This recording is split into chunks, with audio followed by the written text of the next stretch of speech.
Donc je vais essayer d'aller assez vite sur la présentation de notre société, puisque c'est pas trop le but du jeu.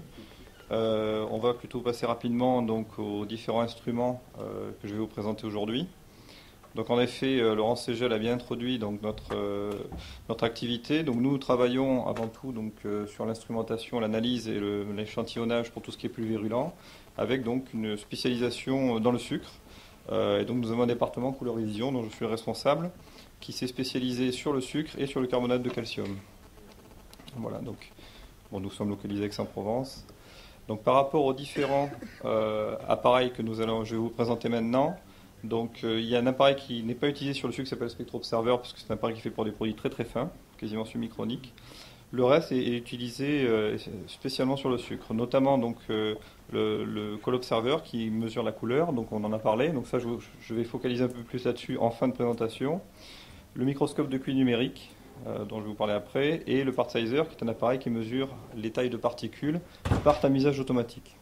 Donc on va commencer par lui, qui est un appareil qui a été développé en partenariat avec un groupe qui fait du carbonate de calcium et qui nous a été demandé d'adapter sur le marché sucrier.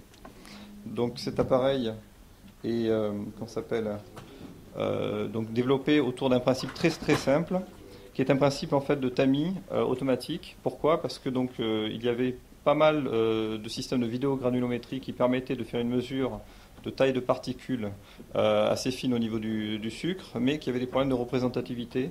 Et donc il nous a été demandé plutôt de plancher sur un appareil qui serait capable de faire la même chose, mais par tamisage pour se rapprocher le plus possible du laboratoire du client, et donc avoir une représentativité à peu près identique. Voilà, donc c'est un appareil qui se met donc directement sur la ligne de production derrière des échantillonneurs. Donc on peut avoir jusqu'à 4 échantillonneurs, donc on peut analyser jusqu'à 4 lignes de façon séquentielle. L'appareil donc est optimisé donc pour faire des tamisages le plus rapidement possible en fonction de des tailles de particules. Donc les tamis de ces appareils ont été calculés en fonction en fait, de la réponse granulométrique du produit du client, pour faire en sorte que le temps de présence de ce produit sur chaque tamis est le plus court possible, pour essayer de faire des cycles les plus rapides possibles.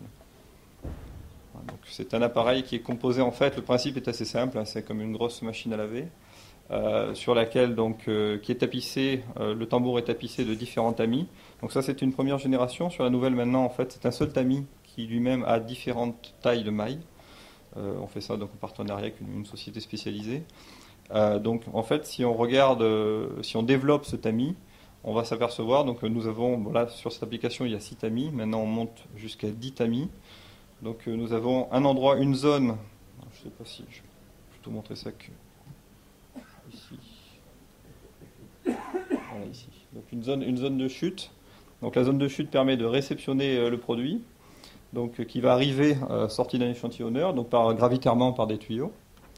Ensuite, l'appareil va faire bouger doucement son tambour pour faire glisser ce sucre sur le premier tamis et va déclencher une séquence de vibrations pour permettre donc de faire passer la première partie du produit au travers de ces mailles. Et donc là, il va y avoir un pesage qui va s'effectuer de façon très précise. Là, on travaille au gramme pour regarder les passants.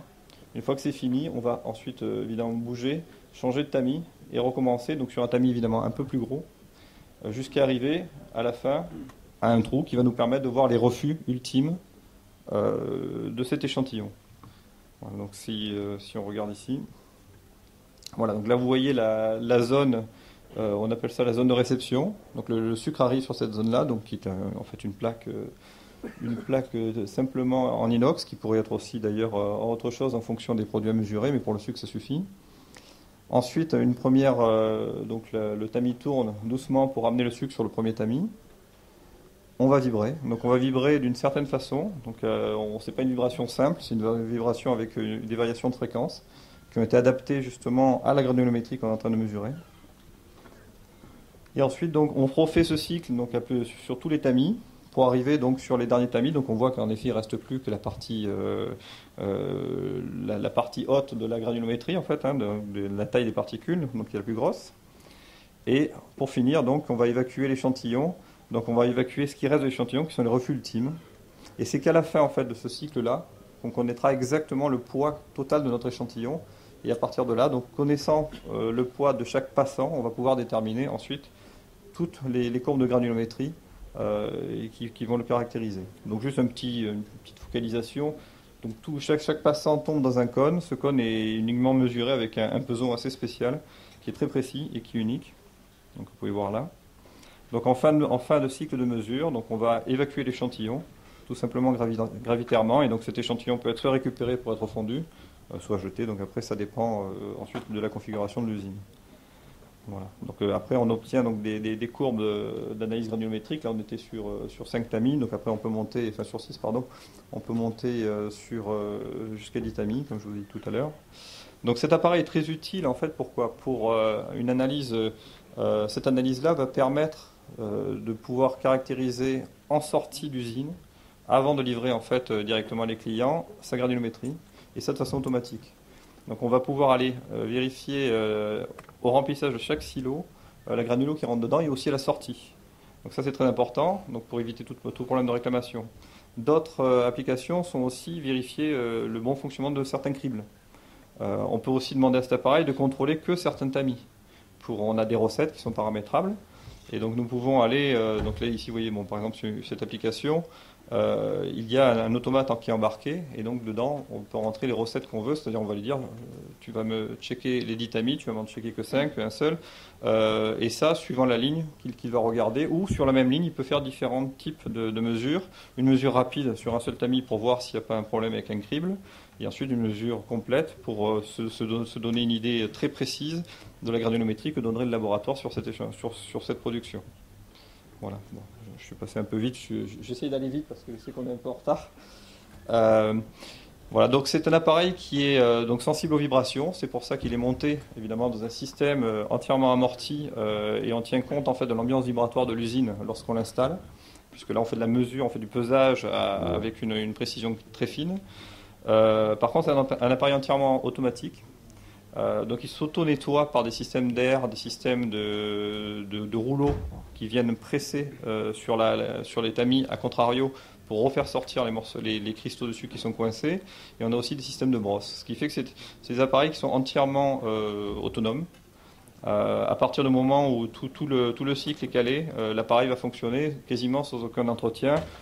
On demande un entretien hebdomadaire pour aller vérifier le bon état des tamis. Et on a évidemment, nous, des gabarits. Sur chaque tamis, on sait à peu près pour chaque type de sucre ce qu'on doit trouver environ. Donc si on est en dehors de ces gabarits-là, bon, on va générer une alarme pour dire attention, il y a une opération de maintenance à faire, soit un changement de tamis, soit juste un nettoyage plus complet du tamis. Donc voilà un appareil qui est assez utile pour des gens qui ont des problèmes de granulométrie sur du produit fini, sec, et notamment plutôt du sucre blanc, qui n'est pas collant. Donc après, quand on passe sur le sucre roux, d'autres problèmes se posent. Donc voilà pour le part sizer rapidement. Un appareil qui est donc chez nous assez récent, même si c'est un appareil assez ancien à la base, puisqu'il avait été développé par la société Cediac il y a déjà de nombreuses années, qui est donc le microscope de cuite. C'est un appareil qui au départ avait été fait pour donc regarder uniquement de visu la qualité des cristaux dans la cuite, surtout après le grainage, mais aussi pour regarder la qualité d'un lavage de cuite, avant justement de leur remplir. Et cet appareil a été assez démocratisé, on le trouve maintenant un peu partout. Il a été aussi il a beaucoup évolué pour pouvoir s'adapter assez facilement sur tout type de cuite, de marque existant. Et donc nous avons fait un partenariat avec la société Cediac pour lui apporter notre savoir-faire dans la partie analyse d'images, traitement d'images, puisque maintenant, avec l'avènement des caméras numériques, il est très facile de ramener une image numérique via fibre optique au travers de l'usine et de la traiter donc, sur un ordinateur.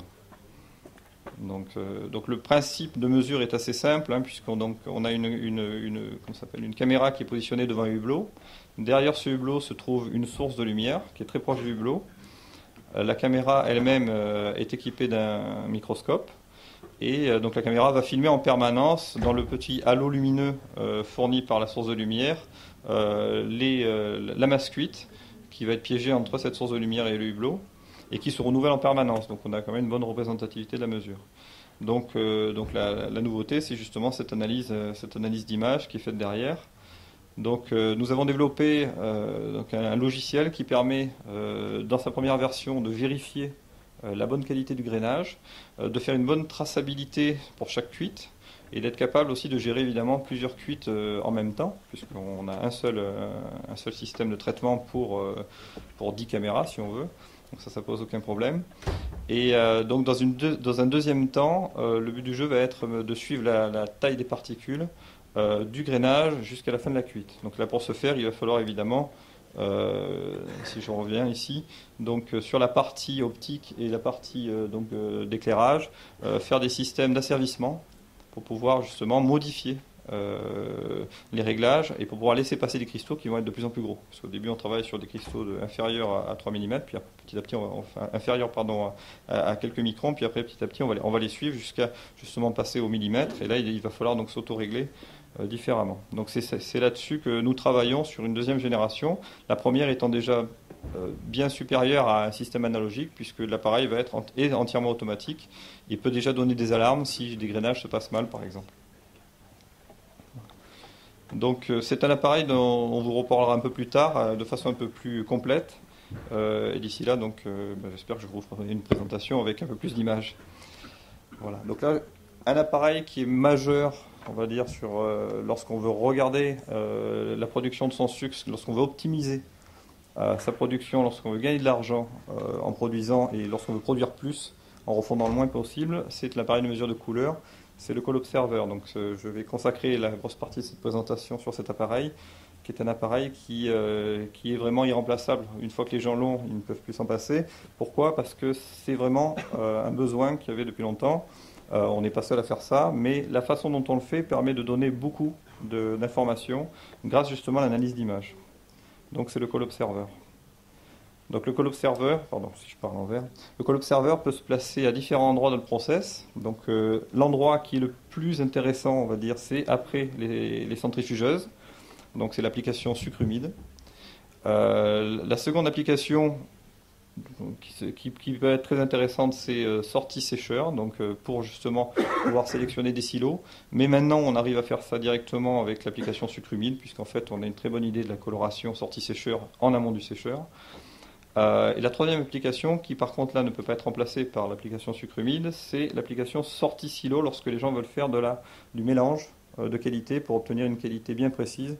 Lorsqu'on veut justement, lorsqu'on a derrière par exemple des stations d'ensachage, et donc on veut créer une qualité bien précise par client. Voilà, on a ce cas-là par exemple aux Philippines où là il y a 4 qualités différentes, et donc là il y a un appareil à nous qui s'occupe de tout, qui gère lui-même les silos en fonction des hauteurs et qui va faire ses propres mélanges pour arriver toujours à une couleur donnée et demandée par le client. Voilà, donc voilà un peu les 3 applications sur ce type d'appareil. Mais l'application la plus intéressante, c'est l'optimisation des centrifugeuses à sucre, car c'est par là que passe toute la production, et en même temps, c'est là où on peut avoir un gain très très important, aussi bien en coût et en même temps en capacité de production. Donc suivant les pays, suivant les besoins, en fait notre appareil va résoudre plusieurs problèmes. Le premier problème, c'est déjà vérifier que la centrifugeuse fonctionne bien. Donc qu'il n'y ait pas de défaut sur l'alimentation masse cuite, par exemple, qu'il n'y ait pas de problème de clairçage, donc qui ferait que le sucre sortirait pas du tout claircé. Donc là, à partir de là, avec un appareil comme le nôtre, qui va se situer en aval de la centrifugeuse, nous allons la contrôler, nous allons dire si tout s'est bien passé, si le sucre a la bonne qualité, et surtout s'il n'y a pas de présence sur le sucre de défauts qui pourraient mettre en évidence justement des problèmes aussi bien sur les systèmes de clairçage que sur la charrue, par exemple, de déchargement, ou par exemple aussi sur des problèmes de fuite de masse cuite à l'alimentation, donc sur les vannes de masse cuite. Donc ça, c'est une première chose. Une autre chose aussi, c'est grâce justement à un contrôle continu de la couleur de cette turbine, on va pouvoir aider l'exploitant à optimiser son utilisation et donc claircer au plus près la couleur du sucre, et en même temps optimiser son épaisseur de couche. Donc s'il veut produire plus, il va pouvoir produire plus, il sait qu'il va dégrader son sucre, mais grâce à notre appareil, il va automatiquement régler son temps de clairçage pour arriver à compenser justement cette dégradation due à une augmentation de l'épaisseur de couche dans la turbine. Bon, il existe aussi un appareil complémentaire qui peut se rajouter, qui est un radar qui permet de mesurer l'épaisseur de couche, que nous utilisons parfois, qui permet en plus d'anticiper encore plus rapidement ces variations d'épaisseur de couche. Voilà, donc